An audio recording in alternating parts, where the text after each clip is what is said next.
Hi hello నమస్తే. నేను మీ doctor Kalidas మైత్రి. అయితే ఈరోజు మనం ఈ వీడియోలో ఆడవాళ్ళలో తెలుపు స్రావం గురించి అయితే తెలుసుకుందాం.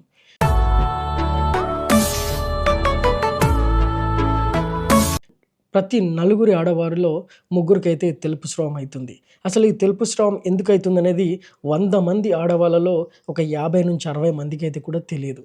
అసలు ఎటువంటి జాగ్రత్తలు తీసుకోవాలి, ఏ విధంగా ఉండాలని మాత్రం అసలు కూడా తెలియదు. సో మనం ఈ వీడియోలో అయితే ఆడవాళ్ళలో తెలుపు స్రావం ఎందుకు అవుతుందనే విషయం అయితే తెలుసుకుందాం. సో తెలుపు స్రావం ఎందుకు అవుతుందని తెలుసుకోవాలంటే ముందుగా మనకు వెజైనాలో ఏముంటుంది, ఏం జరుగుతుంది అనేది మాత్రం తెలుసుకోవాలి. వెజైనాలో బ్యాక్టీరియా అండ్ ఫంగస్ కలిసి ఉంటాయి. ఇవి రెండు కలిసి ఉండి వెజైనాను మంచి హెల్దీగా, ఆరోగ్యంగా ఉంచుతాయి. ఎప్పుడైతే ఈ బ్యాక్టీరియా సంఖ్య అంటే మంచి బ్యాక్టీరియా లాక్టోబాసిల్లస్ అంటారు. మంచి బ్యాక్టీరియా సంఖ్య ఎప్పుడైతే తగ్గిపోతుందో అప్పుడు ఫంగస్ ఈస్ట్ యొక్క సంఖ్య అయితే పెరగడం మొదలెడుతుంది. ఈ ఈస్ట్ యొక్క సంఖ్య ఎప్పుడైతే మొదలవడం పెరుగుతుందో అటు చుట్టుపక్కల గోడలకు తను తెల్లటి పదార్థంలాగా పేరుకుపోతుంది. దీన్నే ఫంగస్ అని అంటారు, ఈస్ట్ అని అంటారు. ఇదే తెల్లగా తెలుపు స్రావంలాగా తర్వాత మనకు బయటకు వచ్చే అవకాశం ఉంటుంది. ఈస్ట్ మరియు బ్యాక్టీరియా రెండు ఎంత మోతాదులో ఉండాలో అంత మోతాదులో ఉంటే వెజైనా అనేది చాలా హెల్తీగా ఉంటుంది. ఏ కారణం చేతనైనా బ్యాక్టీరియా సంఖ్య పెరిగినా లేకపోతే ఈస్ట్ సంఖ్య పెరిగినా తెలుపు స్రావము ఆడవారిలో అయ్యే అవకాశం అయితే చాలా చాలా ఎక్కువ. సో వెజైనాలో గుడ్ బ్యాక్టీరియా ఉంటుంది. ఈ గుడ్ బ్యాక్టీరియా మామూలుగా లాక్టోబాసిల్లై అంటారు. ఈ లాక్టోబాసిల్లై వెజైనాని చాలా హెల్దీగా ఉంచుతూ వస్తుంది. అక్కడ పీహెచ్ని మెయింటైన్ చేస్తూ వస్తుందన్నమాట. నార్మల్ వెజైనల్ పీహెచ్ అనేది 3.8 నుంచి 4.5 వరకు ఉండే అవకాశం ఉంది. ఎప్పుడైతే ఈ పీహెచ్ అనేది 4.5 కన్నా ఎక్కువ అవుతుందో అప్పుడు ఈస్ట్ ఇన్ఫెక్షన్ లేదా ఫంగల్ ఇన్ఫెక్షన్ అయ్యే అవకాశం ఉంటుంది. కొన్ని సందర్భాలలో బ్యాడ్ బ్యాక్టీరియా పెరిగి బ్యాక్టీరియల్ వజైనోసిస్ కూడా అయ్యే అవకాశం ఉంటుంది. సో తెలుపు స్రావానికి కారణమైనవి బ్యాక్టీరియా మరియు ఈస్ట్. ఈ పీహెచ్ 3.8 నుంచి 4.51 ఉండడం వలన అసలు ఉపయోగాలు ఏంటి అంటే ఈ పీహెచ్లో వేరే బ్యాడ్ బ్యాక్టీరియా అనేది పెరగదు.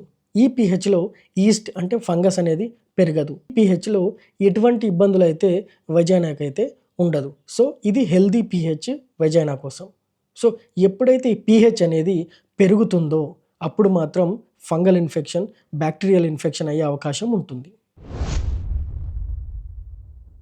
సో ఈ పీహెచ్ ఎప్పుడు పెరిగే అవకాశం ఉంటుంది? ఒకటి, సాధారణంగా మెన్స్ట్రువల్ సైకిల్ అయ్యేటప్పుడు పీహెచ్ పెరిగే అవకాశం ఉంటుంది. ఎందుకంటే బ్లీడింగ్ అయ్యే బ్లడ్ యొక్క పీహెచ్ ఎక్కువ ఉంటుంది.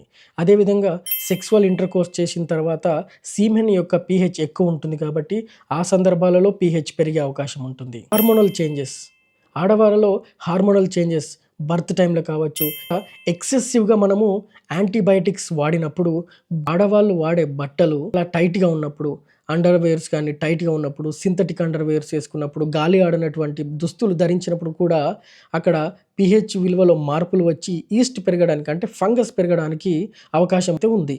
చాలా షుగర్స్ తీసుకున్నప్పుడు, అన్కంట్రోల్ డయాబెటిక్ ఆడవాళ్ళలో ఉన్నప్పుడు, ఇటువంటి సందర్భాలలో తెలుపు స్రావం అయ్యే అవకాశం అయితే చాలా చాలా ఎక్కువగా ఉంటుంది. వీటితో పాటు స్ట్రెస్ అనేది చాలా చాలా ఇంపార్టెంట్ విషయం.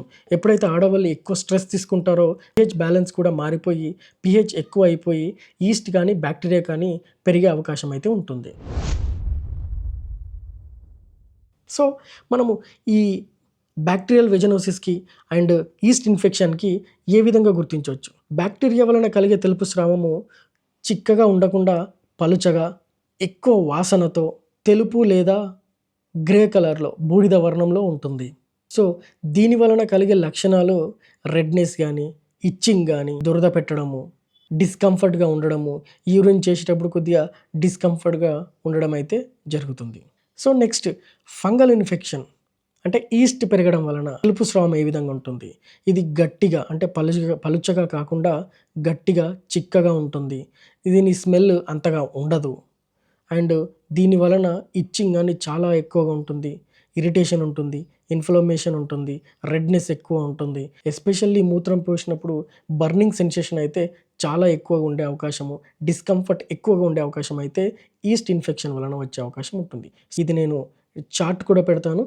మీరు పాజ్ చేసి ఈ చార్ట్‌లో కూడా చదువుకోవచ్చు. ఈ 2 తెలుపు స్రావాలే కాకుండా కొద్దిగా యెల్లోయిష్ నుంచి గ్రీనిష్ తెలుపు స్రావం వచ్చే అవకాశం కూడా ఉంది. ఇది చాలా సందర్భాలలో మల్టిపుల్ సెక్స్ పార్ట్నర్స్ వలన సెక్స్‌తో ట్రాన్స్మిట్ అయ్యే ఇన్ఫెక్షన్ కాబట్టి గురించి అయితే మనము ఇంకో టాపిక్‌లో అయితే మాట్లాడుకుందాం. ఈ తెలుపు స్రావము రాకుండా మనము ఏ విధంగా నిరోధించవచ్చు? మనము ప్రీబయోటిక్స్, ప్రోబయోటిక్స్ ఇలాంటి పదార్థాలైతే తీసుకోవాల్సి ఉంటుంది. ఈ ప్రీబయోటిక్స్, ప్రోబయోటిక్స్ అంటే ఏందో మీకు చార్ట్ కూడా పెడతాను చూడండి. సో అదేవిధంగా మన హెల్తీ లైఫ్ స్టైల్‌ని కూడా చేంజ్ చేసుకోవడం.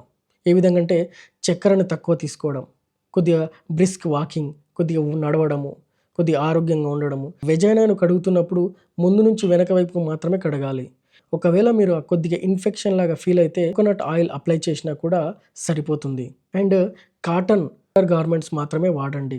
లోదుస్తులు కొద్దిగా వదులుగా ఉండేటట్టు చూసుకోండి. చక్కెరను తక్కువ తీసుకోవాలి. ఈ విధంగా సెంటెడ్ సోప్స్ లాంటివి అయితే ఖచ్చితంగా యూజ్ చేయకూడదు. నాన్ సెంటెడ్ సోప్స్ మాత్రమే యూజ్ చేయండి. హెల్తీ లైఫ్ స్టైల్‌ని పాటించండి. చక్కెర స్థాయిని తక్కువగా తీసుకోండి. అండ్ శానిటరీ ప్యాడ్స్‌ని అయితే 4 to 5 అవర్స్‌కి మారుస్తూ ఉండండి. Healthy and clean and quality sanitary pads మాత్రమే వాడండి.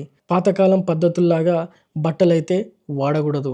సో ఈ విధంగా అయితే హెల్తీ స్టైల్‌ని పెంచుకుంటూ, మన చక్కెర స్థాయిని తగ్గిస్తూ, కొన్ని పద్ధతులను, టిప్స్‌ని మనం మెయింటైన్ చేసుకుంటూ మీరు మీ వెజైనా హెల్త్‌ని అయితే పెంచుకోవచ్చు.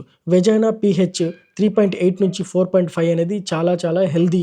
ఎంత తక్కువైతే అంత తక్కువగా యాంటీబయాటిక్స్ తీసుకుంటూ ఈ ఆడవాళ్ళైతే తెలుపు స్రావాన్ని అయితే తగ్గించుకునే అవకాశం చాలా చాలా ఉంటుంది. ఈ విధంగా సంవత్సరానికి 3 నుంచి 4 సార్ల కన్నా ఎక్కువగా రిపీట్ అవుతుందంటే మీ దగ్గరలో ఉండే డాక్టర్‌ని అయితే ఖచ్చితంగా కన్సల్ట్ అవ్వండి.